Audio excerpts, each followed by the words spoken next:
sarap nga naman ma-in love. Na sinabi ni Kim na kahit may galit pero hindi pa rin nawawala sa puso. Pakiramdam ko, 9 years na tayo. So yun po.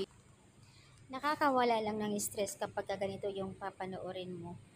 Yung buong araw makikita mo sila. Lunod na naman ang kilig.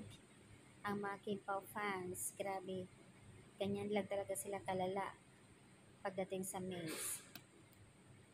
Yung andoon yung galit ni Kim pero hindi mawawala dahil nakatatak na pala sa puso niya si Paolo Abilino. And fairness, ayaw na magpatawag ng boss dahil mahal na raw nila ang isa't isa. Nakaka-good vibes. May pa-promise pa si Kim and Pao na for the real talaga. I hope, pray to God na kayo na lang talaga forever after 9 years sa pag-aantay ni Pao. Sobrang napaka-sweet. Kitang-kita naman talaga sa kanila. Lalong hindi maitago ang kilig kay Kim Chiu. Nadadala pa nga ni Kim sa Showtime yung kilig. Siguro pag naalala niya yung mga kissing scene nila na Pao, nabigla na lang nakangiti si Kim.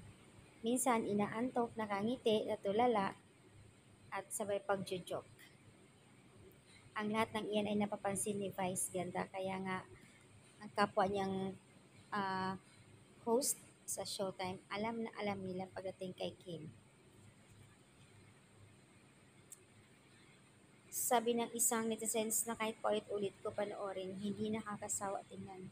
Mas lalo akong kinilig sa kanila.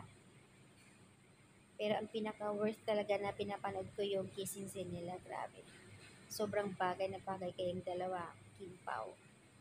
Sana manatili na lang kayo forever at hanggang dulo kayo na ang magpapakasal.